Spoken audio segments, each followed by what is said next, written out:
Ladies and gentlemen, we are ready to begin.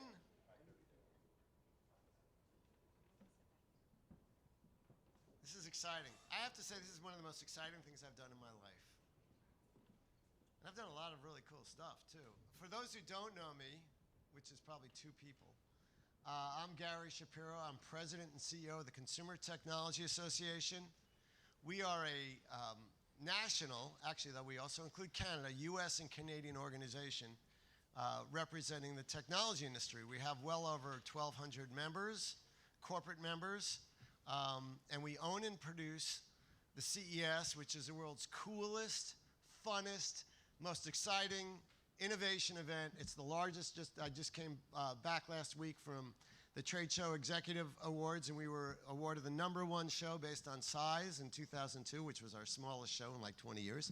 That was the Omicron show for the experts in the room, and it went forward. It was one of the few, but in 2022, we're one of the biggest. But in addition to producing our shows, which we're well known for, we also produce a tremendous amount of research.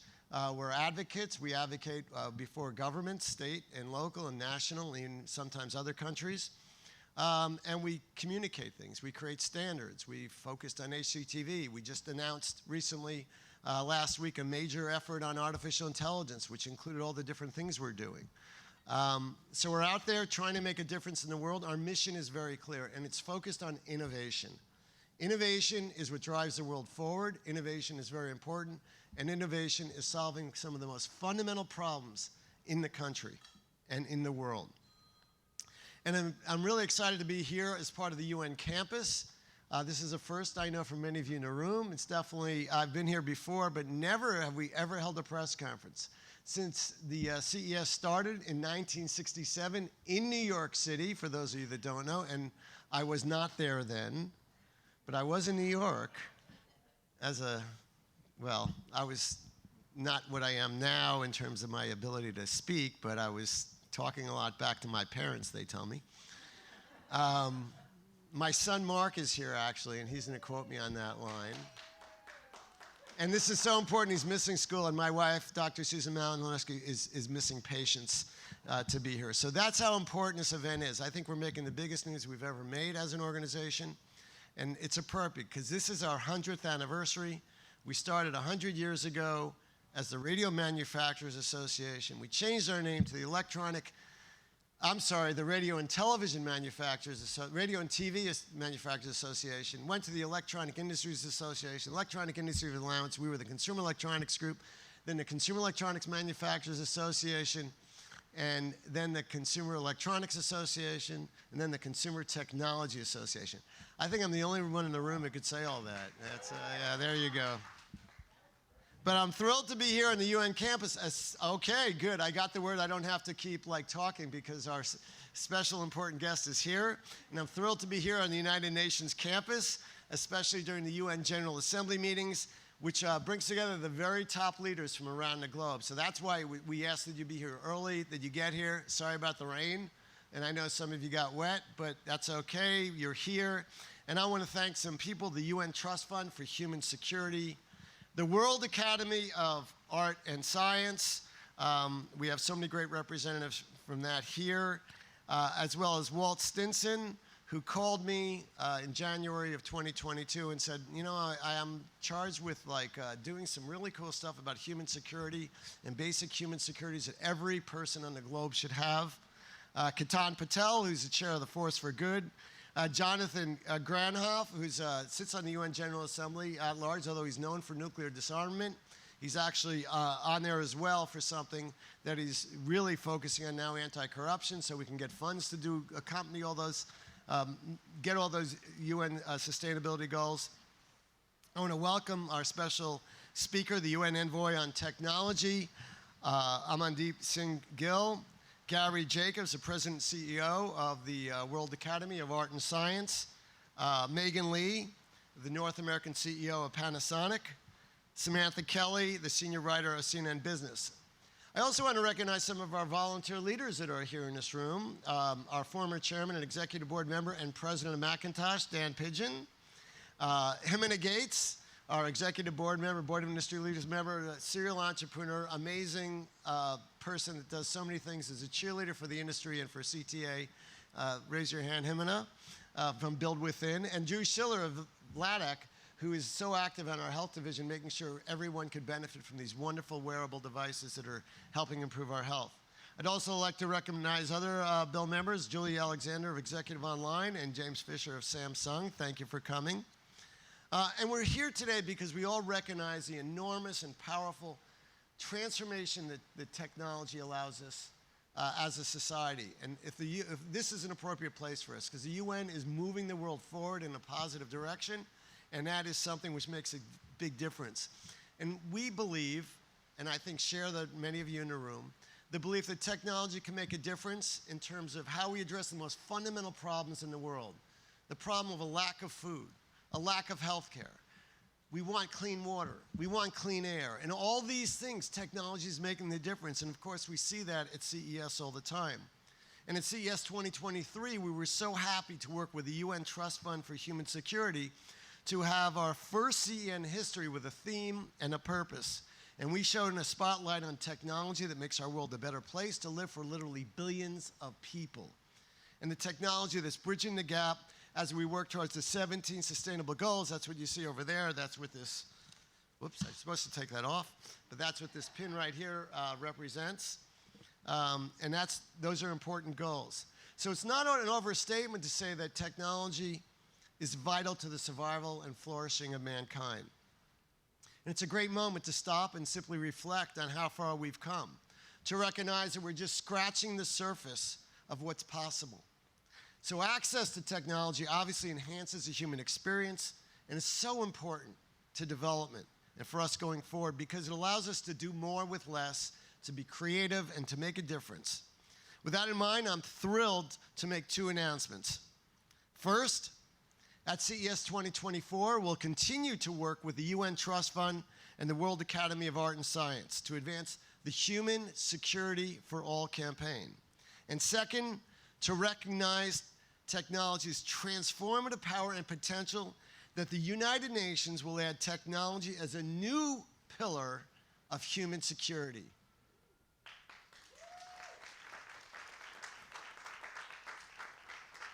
So think about that. For the first time in history, technology will be alongside economic, environmental, food, health, political, personal, and community security. So what does that mean for the world? You'll soon hear. What does it mean for CES? Well, you'll see a focus on human security or human rights in our Innovations Awards. We'll have a dedicated human security category launched at CES 2023 and carrying forward to 24. Well, across the show floor, we'll see it in areas like mobility, self-driving EVs, electric vehicles, digital health, health monitoring, personalized medicine, telemedicine, food, agriculture, technology. We saw it with self-driving tractors like John Deere showed this year, and food and waste reduction. And we'll see it in digital assets and mobile payments and in all sorts of products that contribute to our health, make the air clean, the water clean, and allow us to make sure people are fed. And of course, we'll see it with artificial intelligence. It's a breakout moment for generative AI. Of course, AI isn't new. We know that. Already the technology is doing so many amazing things in healthcare, agriculture, as well as cyber threats, and of course, education. In fact, we just released an attitude survey about AI, and people are real excited about what it's going to do. And we've heard that, of course, from the industry. We've heard it from people, and we're thrilled to hear it. So in terms of what we expect from CES going forward in 2024, I announced on Thursday that we are projecting over 130,000 people to come from all around the world. We've been getting a little more than 1 out of 3 from outside the United States. It's truly a global event. We'll have over 1,000 startups in Eureka Park. We always have to make the show accessible to those that are just starting out. And that's a culture at CTA. It's a culture. The first board meeting I attended with the CEO of Panasonic was our chairman. And we talked about how we always had the biggest companies have to allow the smallest companies to come in with their ideas. And we'll have over 3,500 exhibitors. And I can't wait to see what CES 2024 will bring. And I hope that many of you will join us in Las Vegas in January. And now, I am honored to introduce to you someone who sees the transformative power of technology in his work every day. the UN Secretary General's envoy on technology, Amandeep Singh Gill. He's a longtime advocate for digital technology, and he was appointed as envoy for technology in June of 2022. He previously served as CEO of the International Digital Health and Artificial Intelligence Research Collaborative project in Geneva. He's been executive director and co-lead of the UN High-Level Panel on Digital Cooperation, and he served as India's ambassador to the Conference on Disarmament in Geneva.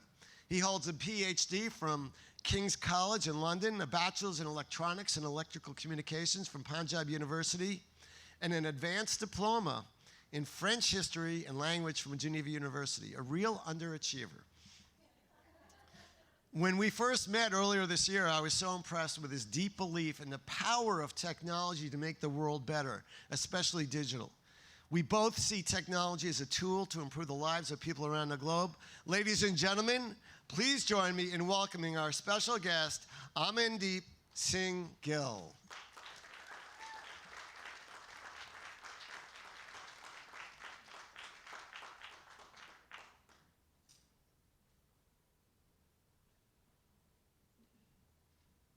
Thank you, Gary, for that extremely warm introduction.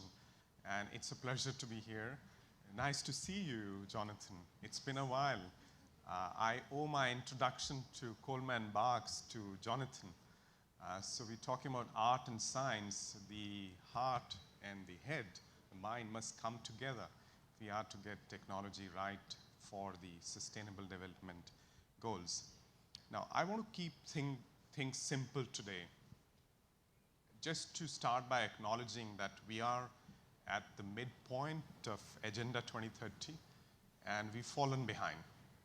And the reasons are obvious. Last few years, poly crisis, multiple shocks, whatever you want to call them, and an overhang of underinvestment in communities and in human infrastructure and physical infrastructure. So we need to catch up. And we need to catch up fast. And there is no way we can do that without leveraging technology responsibly. And this is not utopian, because we see already how some countries are leveraging digital technologies to accelerate progress, say, on financial inclusion. In less than a decade, India went from 25% financial inclusion to more than 80% financial inclusion, thanks to digital technologies. So it's possible. But how do we get this right? And we cannot get this right if we let the private sector, which has the resources, the entrepreneurial drive, and the reach to innovate and to scale, and governments, which have the capacity to bring different actors together, set the rules of the game, to act in their own parts of the backyard. We need to build public-private partnerships. And international organizations such as the United Nations that I represent today need to be umpires, arbiters of these partnerships. We need to play our role in catalyzing these partnerships. There are many ways in which we could do that. And just to pick the hottest example, which is artificial intelligence, my boss, the Secretary General, has called for new data and AI commons to drive progress on Sustainable Development Goals. Take the example of health. If we can bring data across diverse sources together on antimicrobial resistance, we can build decision support systems for clinicians, so when they set out to write a prescription, they know which antibiotic to prescribe, which one not to, what to say, and how to do it in their proper context. And that would have a tremendous impact on something that's taking hundreds of thousands of lives every year. Or take the example of agriculture and food security. If we could bring together data on how farmers on the ground are responding to changes brought about by climate change in terms of how they plant, what kind of inputs they use, in what kind of an agroclimatic zone, we can build better systems, food systems, that are resilient to climate change. And I could multiply these examples. Generative AI, the latest avatar of artificial intelligence, has tremendous potential to bridge the last mile gap. There is a civil society organization called Digital Green, and it's working with ministries of agriculture from Ethiopia, Kenya, and India to bring agriculture extension to the farmers. From a traditional intervention, which would cost about $35 per intervention in terms of taking a new idea to farmers, they've brought the cost down to 35 cents, a 100-fold decrease in the cost of reaching people and in their own languages. So using Google's universal speech model, using ChatGPT 3.5, not really the latest one, but a generation behind, they've been able to use WhatsApp and Telegram as an interface with farmers in their own language to bring the latest innovations in agriculture to them. So this is the power of technology. But we cannot harness it just by itself. It's not something that's going to happen because of the force of gravity. It would require partnerships and it would require governance. Without governance, there would be no trust in the solution. The community of both users and innovators would not be able to relate to technology if there is no governance. And therefore, my boss, the Secretary General, has proposed in parallel with this AI and Data Commons a first step on the way to international governance of artificial intelligence, a multi-stakeholder global advisory body on artificial intelligence.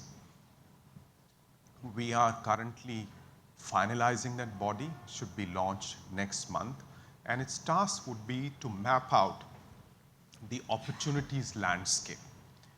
What is possible in which area of the SDGs? Its task would be to map out the risk landscape. What could go wrong? When we often start with good intentions to accelerate progress on the SDGs, but if it leads to the gender divide getting deeper, or if it leads to a further drain on the planet's energy resources, then we would be going backwards and not forwards. So we need to understand the risks, map them out, understand them also in terms of the time scale. What's most important today, what's coming in the medium term, and what could lie ahead in the long term. And finally, map out the governance landscape. What are governments, the private sector, and civil society organizations doing to bridge the governance gap? What is missing? And what should be the investment signal for companies, for philanthropic organizations to invest in AI safety, in responsible governance of AI? I'm told that of the 30 to 40,000 top AI scientists in the world, only 1% are expert in AI safety. We need to raise this percentage. So these are the kind of urgent issues that this advisory body would look at so that we can get the misuse and the misuse right, and we can make progress on the Sustainable Development Goals. I thank you very much for this invitation, for this opportunity to share some thoughts, and I'm actually looking forward to participating in the 2024 CES. Thank you, Gary.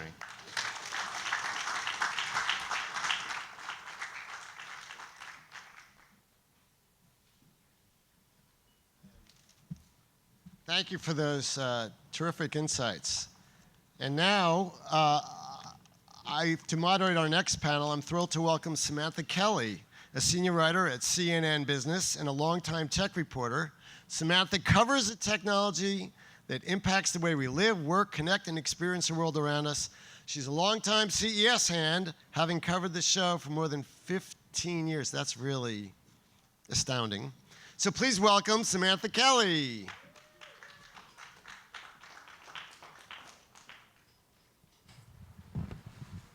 Hi, everyone. I'm so happy to be here today. I don't know if I should be standing at the podium or here, but I'm just going to do it right here. So I'm thrilled to be here. I've been covering tech for a really long time, and sort of my area of coverage is consumer tech, and sort of where it meets everyday lives. I was just at the Apple event last week. I've been following AI pretty closely, just innovations in general. So excited to be here on this really special day, and want to invite up some of my panelists, and we can kind of dive in and talk a little bit more about what this means.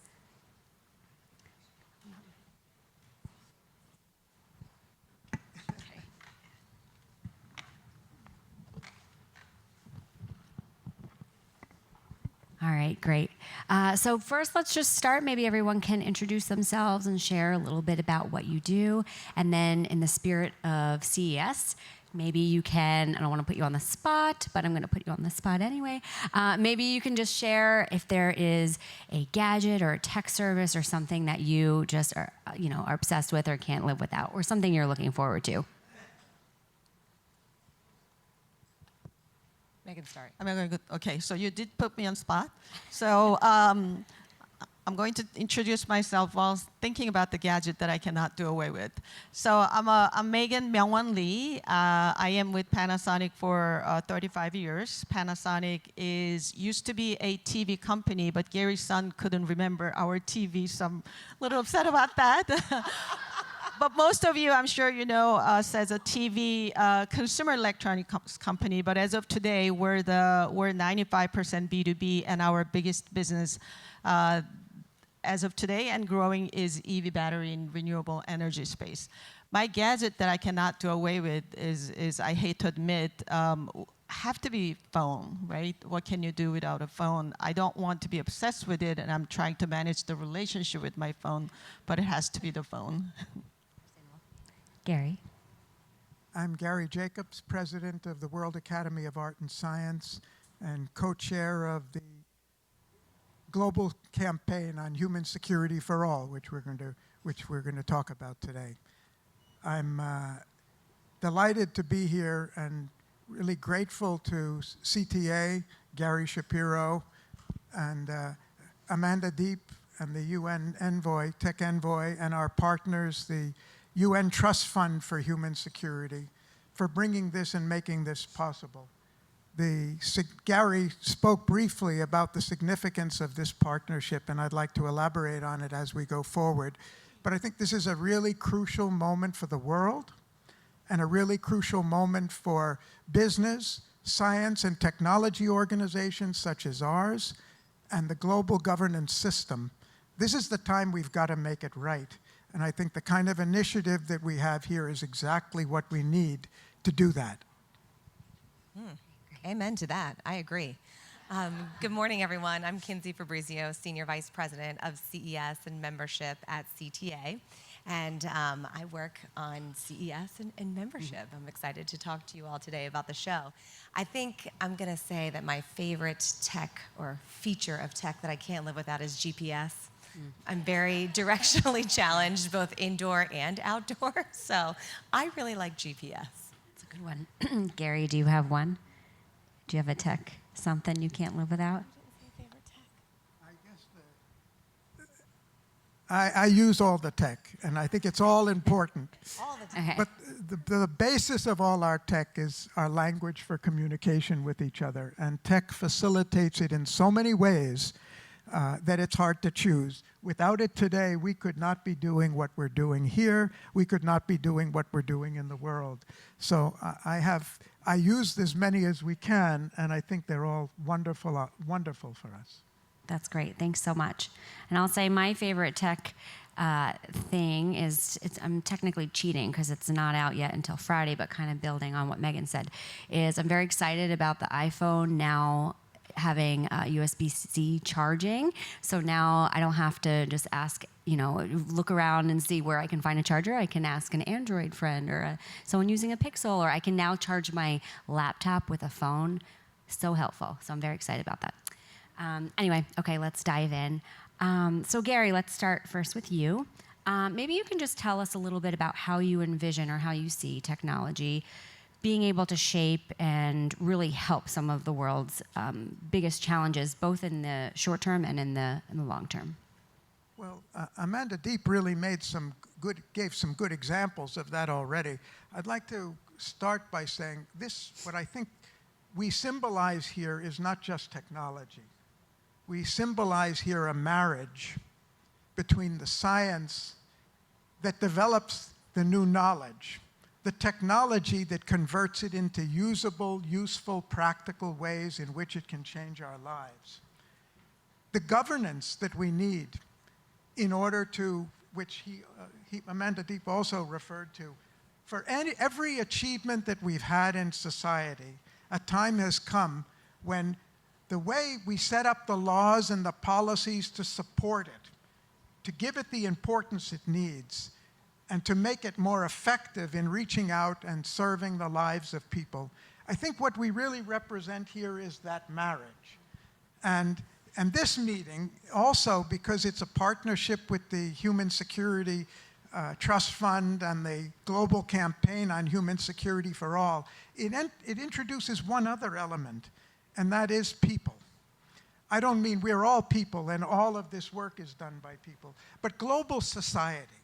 What we need today, we have 140 leaders of nations meeting here this week in the General Assembly on how we're going to tackle the deficit in the SDGs and how we're going to catch up because of the problems of COVID and the war in Ukraine and the threats of climate change and everything.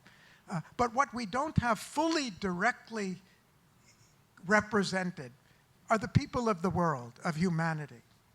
And what we think this effort is doing is not just, we're bringing together partnerships between business and science and governance and civil society. But we also need to include, we need the whole world on our side for this, because this is just too important. We need everybody to understand the significance of climate change, the importance of education, the importance of extending health care to everybody and employment opportunities to everybody. And our partnership, it's not just one thing. We represent that whole partnership of bringing them all together. And we're reaching out with the Human Security Campaign to parliamentarians, to interfaith and religious groups around the world, to artists, to universities, to youth groups, to NGOs of all description, to business, to financial organizations, because I think that's what this represents. We believe that the SDGs can be achieved. They can be achieved on time, perhaps even overachieved.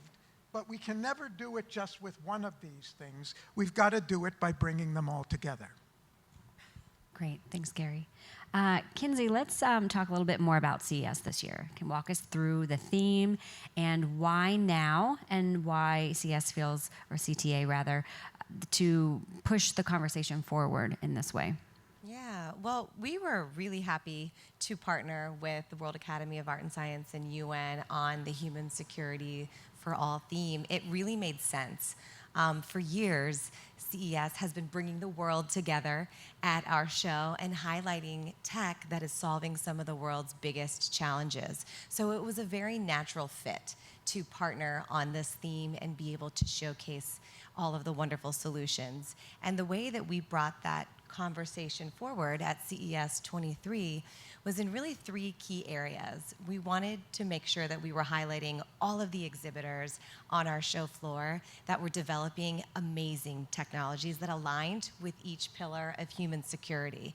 And so we made sure that we let them know in advance we're going to have this theme, so be ready to show up and show us how you align with the theme and talk about the good that you're doing. We also wanted to incorporate it into our conference programming and our keynotes, and we made sure that the conversation was really present there. And then the last way that we really brought it forward was maybe one of my favorites. It was through our Innovations Awards program. We created a separate category just for human securities for all. And it was a really wonderful way to discover products that we might not have discovered had we not had this category, that were creating really cool solutions like, voting technology on the blockchain that supports political security, and products for food waste. So it was wonderful. That's how we approached it at CES 2023, and it was new for us to have a theme, but I think our exhibitors and our attendees and our speakers and the media all really liked it. That's great. Thanks so much. Megan, let's talk a little bit about Panasonic. I'm curious, maybe walk us through how a company of your size is using technology for good and sort of striking that balance between, needing to make a profit, but then also remaining competitive in the market and sort of navigating those challenges. So Panasonic started, we had a really humble start about 105 years ago in Japan, and we in US we're 65 years of history in this market. And we have a core mission of we want to contribute to the society that we're in with a healthy business. Healthy business is number one, we're providing value to the community that we're in. And number two, you provide a meaningful jobs to employees. But at the end, it has to do a service to the bigger community that we're part of.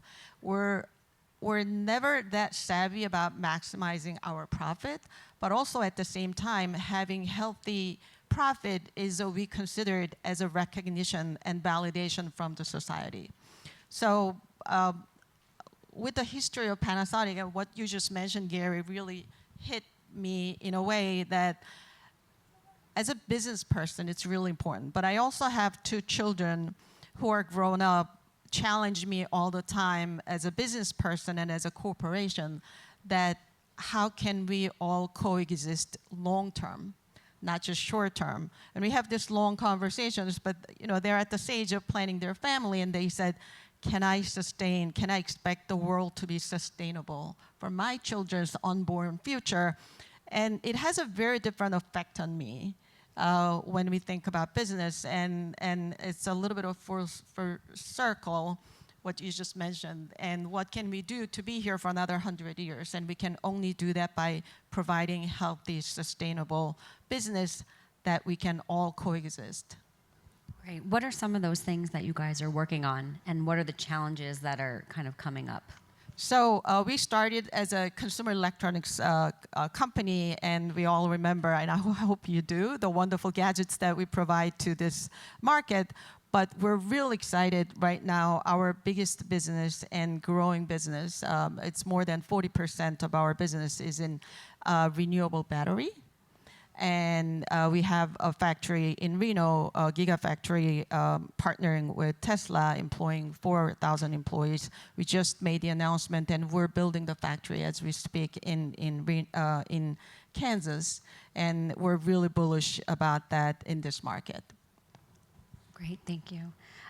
Gary, in your opinion, what do you think the biggest challenge is right now that's ripe for change with technology? I mean, that's such a loaded question. It's like climate change, agriculture. But what would you say, is there some area where we could really move the needle? That's a great question. And of course, there's many.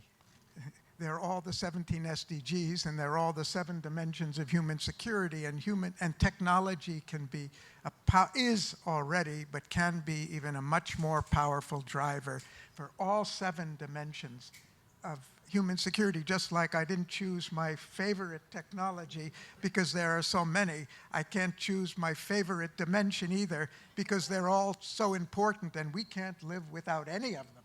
It's not that we just want food or we want good water. If we don't have clean air and if we don't have safe streets and environments, we don't have security. And the irony today is that in spite of our phenomenal economic and technological development in the world, actually right now, the polls show that people are less secure than we've been probably in the last 50, 70 years. And we've got to ask, why is that? What's missing to give us that sense of safety, that sense of confidence and trust in ourselves? And I think there are a number of reasons for that, but one of them is the technological and social development is just happening so quickly at rates unprecedented in the past that in spite of all our efforts, we're not able to keep up with the pressures to accommodate quickly enough, to respond enough for the next generation we don't know what's coming. We don't even know how to plan for it.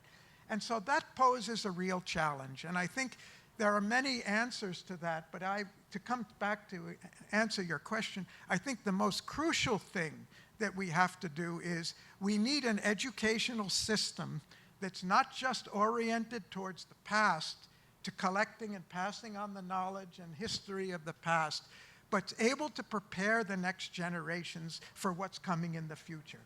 And for that, technology is absolutely essential, and we're yet to really see. I think we're on the verge of a technology revolution in education. Because today there are hundreds of millions of young people around the world who cannot get, I'm just talking higher education, let alone who cannot get that education. It's not available, it's too costly. It's designed to prepare people for jobs that won't exist anymore. But the technology that you mentioned, the ChatGPT, the things that are emerging right now, give us the capacity to develop an entirely new type of educational delivery system, customized, user-friendly, paced for our individual learning, where the instructor, instead of having 500 or 30 students in the room, can be interacting with us individually and answering our questions and telling us what we need, where we could get the best quality teachers in the world available to every student in the world at a fraction of the cost that it is now, in the language that they speak, in their own language, interacting with them.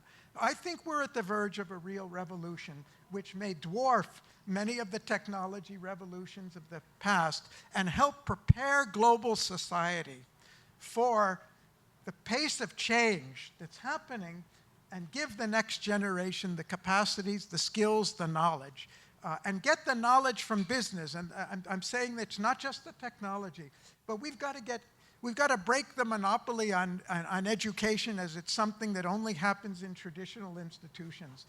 Business, the entrepreneurship, the innovation and the technological competence that the business community has can help with tremendous pioneering initiatives to take knowledge out of the box or out of the ivory tower and make it available to people all over the world. That's great, thank you. We were just talking about beforehand, too, how some universities are starting to teach ChatGPT in the classroom, and it was sort of like this polarizing concept, and still is, but if students don't know how to use it, they will potentially be left behind once they graduate, because a lot of companies will have a need for it. So it's pretty interesting. Kinsey, talk to us a little bit about what we can expect at CES this year. What's the show floor going to look like? Walk us through. Yeah, well, CES 2024 is going to be amazing. Of course, we're all in for a treat. We're really happy to align with the theme again, and we'll see it even more at the show next year. So we know energy management, environmental sustainability is going to be a big key part of it. We're so excited to see what Panasonic shows at CES 2024, but there's going to be other areas that we know that will really align heavily with the human security pillars, like fintech and solutions that are creating more security and supporting economic security. We'll see tech from smart communities, really looking at mobility and transformation in our communities. We'll see, of course, digital health and technologies that create more access and equity. It's always a really exciting part of the show. And then a category that is just continuing to grow is agriculture and food tech. So we'll see technology solutions that are addressing food waste, creating alternative food resources and sources, and it's just gonna be phenomenal and exciting. So I hope, if you haven't registered, that you do register and join us in Las Vegas, because it's going to be a wonderful, wonderful show. Kinsey, so many new products, come through CES. With the introduction of so many new products under this sort of new topic, what do you feel like the role is of, government regulation, international bodies stepping in? Obviously, it's pretty imperative, but how do you think companies need to strike that balance when there's not a lot of regulation at the moment? Yeah, well, I think we all need to be committed to being responsible with technology. I think partnering with the government and collaborating is a really good way to address that. And one way that CTA did this is in the digital health area. We aligned the industry and the manufacturers of digital health wearable devices to create guiding principles for the privacy and security of personal health information generated from the devices that you wear. And it was a really excellent collaboration. It took 9 months to put together the guiding principles. When they were finished, we shared them with the FTC, and we were communicative along the way. And in the end, the consumer really wins because they can have confidence in the products that they're using. So it's a long answer, but I think partnership and collaboration is the way to go. That's great. Megan, at Panasonic, are you guys doing partnerships as well, or how are you working through that? So when we started the manufacturing EV batteries in Reno, that's already almost 10 years ago. But when we heard the government coming out with Inflation Reduction Act last year, it really validated our investment and interest to invest in EV battery area. So we felt great. You know, we were able to tell headquarters that this is the place to be, and we made the announcement, October, November last year about the second large factory in Kansas, and we'll invest more in U.S. So it was wonderful to see that our interest and government vision really aligned, and it's going to be that way for next 10 years. And also both the state in Reno, Nevada, and Kansas has been a wonderful partner to work with. We're working with local community college to train and educate the students so that when they graduate, there is a job waiting for them in technology manufacturing area. So it's a wonderful way to really build the root in the community with the government and providing jobs and providing renewable new technology for the market as well. Great, thank you. Gary, kind of what are you seeing in this area, and do you think that the lack of, finite regulation right now is hindering growth? What will that look like in the next year? Well, this is a really personal question for us at the World Academy of Art and Science, and if I give you a little background, you'll understand why. Our organization was founded by eminent scientists from around the world, including Albert Einstein and Robert Oppenheimer, who was the father of the Manhattan Project. And when you go back to those times in the middle of World War II, when there was really a perception among the scientists that if we don't do something to use the new science that's emerging of the atomic energy, that the other side will do that. And therefore, scientists with the greatest interest in peace ended up working and creating the most dangerous weapon in the world. And by the time that weapon was developed, most of those scientists felt, thank God we don't need to use it. But it was used, and it was used because it was out of the hand of the scientist who had developed it. And there wasn't regulation and there wasn't policy as to how to use this new technology. And the Academy was actually founded in 1960 by these people and others like them from the scientific community who felt that science can no longer be living in an ivory tower. We have to take responsibility for the consequences of the knowledge that we develop and the technology that comes from it. And so governance and policy is absolutely essential if we're going to ensure. Technology is a double-edged sword, like most things are. You can use it for good or you can use it for something else. And without regulation, without a partnership with the public to see how to use these things positively, we have problems in everything. When pharmaceuticals first developed, there was no regulation for it. You could never know whether it was a legitimate drug and whether it was safely made or could be safely used.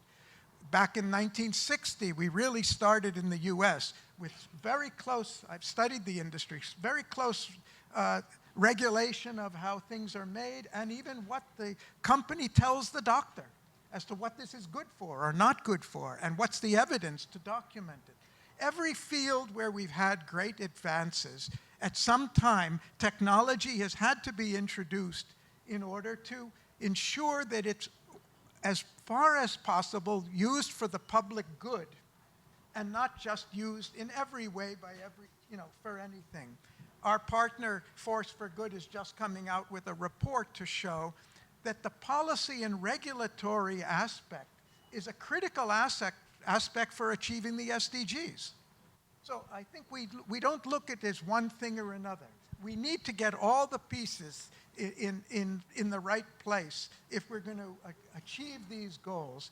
And governance, it's the great progress we've made is that the companies themselves today, the leaders in technology today, have been the ones coming forward and saying, we have to do something to regulate this. The problem we have today is that it has to be regulated at the global level. We've never had global regulation of this type in a very, I think we're ahead of the curve in recognizing the need. But how do we do that? How do we bring 193 countries together to agree on it? We're still having problems on nuclear energy 75 years after the genie came out of the box. But I think it's great that yesterday, Gary told me that, or tomorrow, he's got key executives from CTA in front of the Congress, testifying and looking at the regulatory changes that are necessary. That's the kind of marriage, that's the kind of partnerships we need, and I think CTA has a really important role to play as a model for organizations, business and technology organizations, of how we work together with civil society, as we're doing, and with government around the world to get a consensus on how do we use this power, great power, in the most positive way possible for the good of all humanity. Great, thank you so much. We're going to do a Q&A now. We're going to call Gary back up. You can take my mic, or you can, yeah. Thanks, guys. Thank you, Samantha. Thank you, Samantha. What a terrific job. Good morning again. We wanted to take a few minutes. I know this was a really riveting conversation that I'm sure the audience would like to participate in. So have a few minutes for open Q&A. Please, if you would raise your hand and then introduce yourself, Stuart, and what outlet you're with. Thank you. Thanks, Melissa. Stuart Walpin, Twice Magazine. Gary, and I guess for the panel, but specifically for Gary, now that we have added technology as the eighth pillar of this effort, are there specific programs or are there specific tasks that you are scheduling or being a part of, that CTA is being a part of? Is there specific things that are actually going to happen over a specific timeline that you know of? Well, we took this on a year and a half ago to help promote the first 7.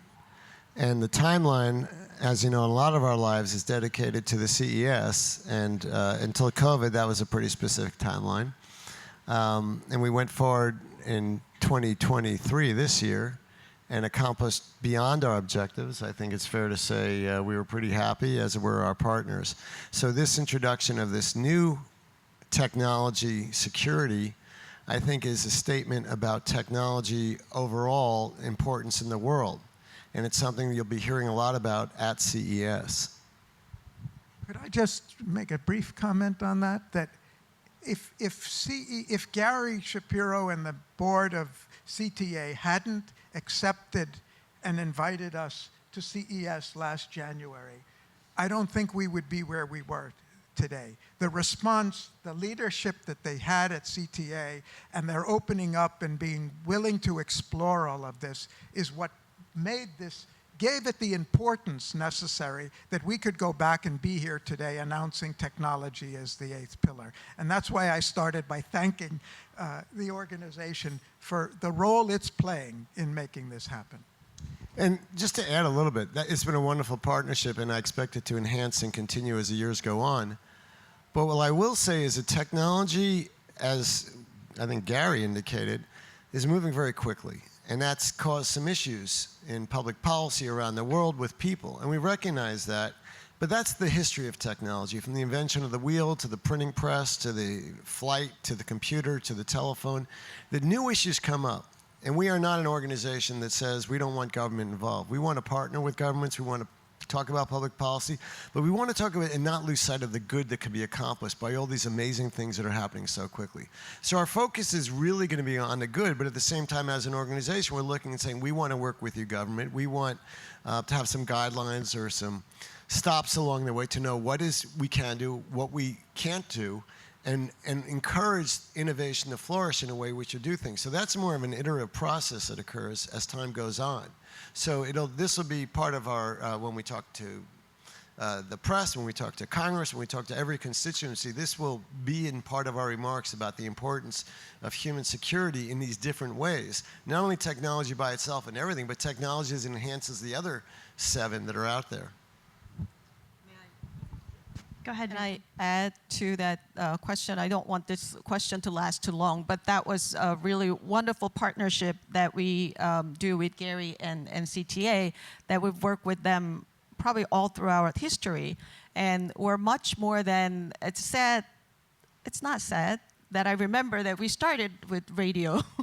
And our first product in the US was radio, but we really evolved into something very, very different after 60 years. And we had conversation in January last year too, that how can we partner and grow together and evolve much more than just tools and metals. But how can we tell our story together? So I really appreciate his leadership and his vision, and we're working really well together and looking forward to the future. Excellent, thank you. Jonathan, don't forget to introduce yourself. Sure. Jonathan Granoff. I'm the permanent observer for the International Anti-Corruption Academy, which is focused on capturing the trillions of dollars that are bled from the productive economies to get money for the SDGs. That's my focus. But what I wanted to point out is the UNDP, United Nations Program for Development, last year put out a report called Threats to Human Security in the Anthropocene, a Call for Greater Solidarity. And it's basically highlighting that technology has made the human endeavor the main driving force in the biological, physical evolution of the planet. This is all new. And that process of technology's impact has never been value-focused as we're seeing today. It's been largely driven by the markets, by military needs, but here, the Consumer Technology Association, the World Academy of Art, the art of living together, and science, are putting forward a value in the process at a universal level. And I wondered if you, I haven't heard anybody talk about how innovative that is and how terribly important that is to change the conversation, not to say that market values are not important, very important, it's how you stay in business. But there's also not just the bottom line, this is sort of the top line.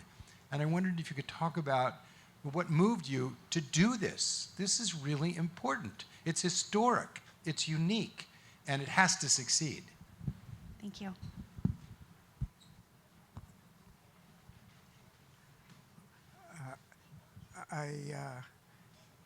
It's a great question, Jonathan, and Jonathan's on our board also, so he full disclosure, and he asked a question that's very close to my heart. Before I got into this field, I was a business consultant for many years. In fact, I'm here with CTA because one of my first client in the United States, Walt Stinson, 35 years ago, read a book in which I wrote, in which I talked about the fundamental social role of business as a powerful instrument for the development of the society, and that the fundamental role of business is to meet human needs in the most effective way possible, which other organizations in the society cannot do. And I think that we meaning the world, got a little distorted as forgetting why business is such an absolutely, it's our entrepreneurs, it's our visionaries, it's our leaders of the future, taking ideas, theory, and putting it into practice. And profit is simply the measure, the essential output necessary to keep growing it and extending it further. And business is meeting so many of our human security needs today. We couldn't possibly exist as a species without it. It's funny that we should have to say that. And to come back and say, look, human security and the needs for food and health and water and a clean environment and safety and security and jobs and livelihoods is something we should be. That's what business has been doing all along, and that's what it's been doing. And the great businesses like Panasonic, and I've studied many who have been around for 100 years, are here because they know that. And they've always done that. All we're doing now is saying the needs have changed, and the urgency of those needs has changed, and we need the full participation of business and technology to help us overcome the challenges of today. And the odd thing, the very success of business is generating those challenges because we're growing so much. But now we've met a new challenge we never really had before. We're reaching the limits of the capacity of the Earth's environment to function and keep growing the way we have. And it's the business community that's going to help us with the technology to find the ways to keep increasing our living standards and our security in all areas by more innovation, which is what CTA is all about. I just want to add to that a little bit. I don't disagree with anything you said at all, and that certainly is a motivation for many people in business. The motivation is a focus on the value of business and the future of humanity. But you don't even have to get there as a business leader. Business leaders get there in different ways. One is the belief in the free market system and the competitive system is producing solutions to problems, and that's in one way. But a third way is actually there's a battle for talent out there. And the talent pool coming in, if you can't inspire them as a business leader for something better than their business, then you're not going to succeed as a business leader. People come to work and they give their best and their creativity on the best in a belief system, that they're passionate about it. I'll tell you, the people of the CTA, some of the great executives and staff you see around here today and back in Washington, they're focused on the value of innovation as a cause.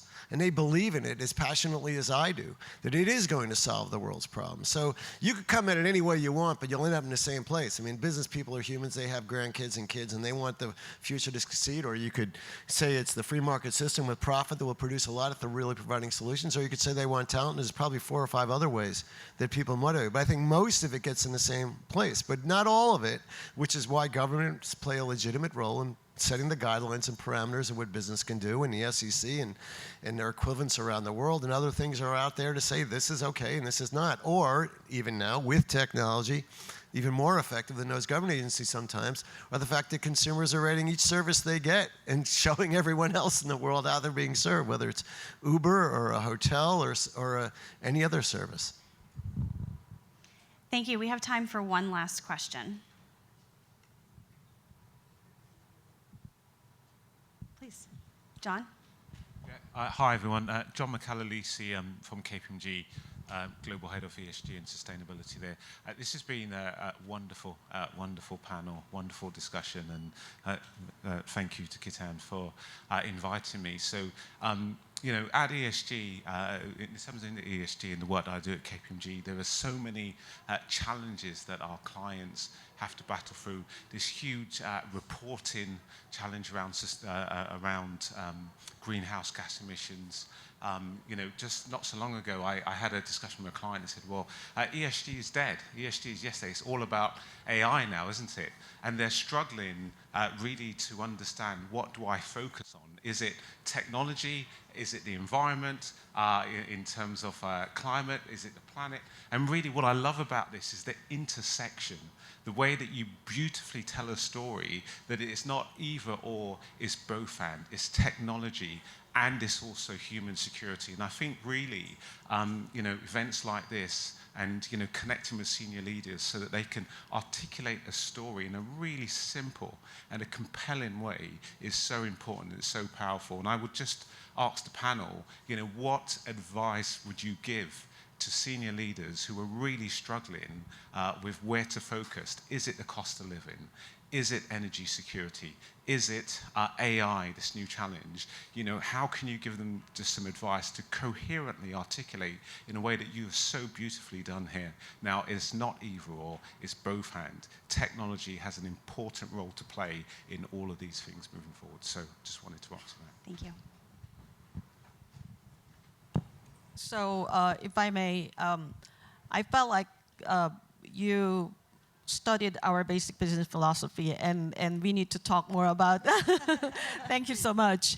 So Panasonic is still in business, we firmly believe, because we started value for that we provide for the community. And if we do a right job, not a profitable job, but right job, we'll get return. You mentioned the healthy return of our investment, and you mentioned that as well. But also, we'll get the right people who want to do right for the community. I think employees get a job for many different reasons, but if you want to sustain the talent, like Gary mentioned, you have to get your value and purpose right. I'm not to say that I'm with Panasonic for 35 years, and there were times that the business get really difficult. We made a really difficult decision to retreat from TV. TV was the product for Panasonic for a long, long time. We made the decision to retreat. But we're here today, and we're doing better in our Panasonic business in North America. It's because we stuck to our belief and somehow made it happen. So I really think it's the core belief that we're here to contribute to society in a holistic way. And technology comes and goes, tools comes and goes, but I firmly believe that if you get that right, the society will reward you. And on the back of our business card, we actually print it because we want all of us, not just employees, but the people we work with, understand that we try to live by it, but also the society hold us accountable for that. If I can add to that, I know, Megan, you're the meat and the Gary sandwich, and I agree with you. But the specific answer to your question for me would be to avoid divisive phrases like ESG or man and women or, you know, Black Lives Matter or this. There's no gain in doing that at this point. But to actually act something that you talk about what you believe in and do good things and show it. A lot of things CTA does in those areas, whether it's funding the $10 million fund to fund startups through VC firms and invest in women and minority-headed businesses, or through our support of different things. We speak with our actions, and we speak less with our words. Except for this campaign, which it covers so much that is good and frankly non-negotiable and non-divisive. I don't think people look at those things and say these are bad for anybody. But it's just how the phrases you use, and there's an effort in the United States and arguably in the world to try to divide people, and I think the effort should be to try to unite them. I think that's a perfect ending. Gary, I think the question is so good, John, and Gary's response was so good. Also, I'd just like to build on it. I think the problem has been when the SDGs were formulated in 2015 and signed by 193 countries, even at that time, they knew that all of these 17 goals are all inseparably interlinked, interdependent, and none can be fully achieved without the others.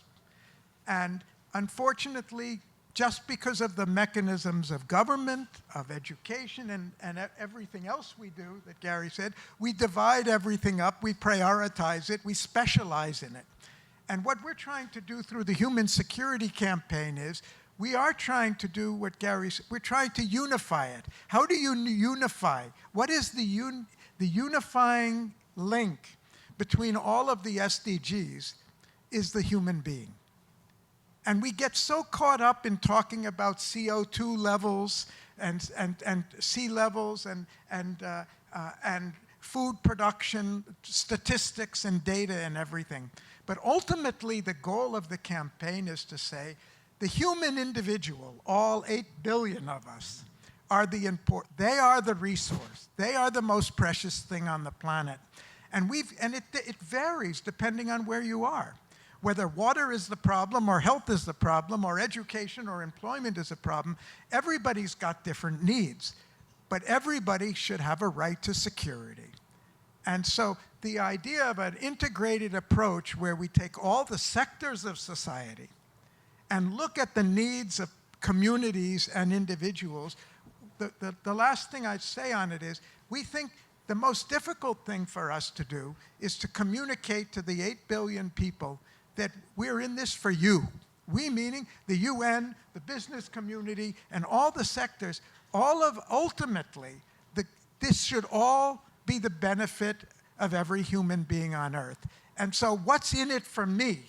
I live in India most of the time, and I've got young people there who ask, I ask them about SDGs, the what? Well, they're educated, but what does that have to do with me? I think our message has to be that everything we're doing here, everything the UN is doing, everything that CTA is doing, and our other organizations are doing, has a personal relevance to everybody on earth. And if we can communicate that, it's not the question of deciding which is the priority. The priority is the people, is the individual. I think that's a perfect ending for today. Thank you again for joining us this morning, and a special thanks to all of the humans who participated by speaking or joining us on the panel. Please enjoy the rest of your breakfast. Thank you so much for being with us today.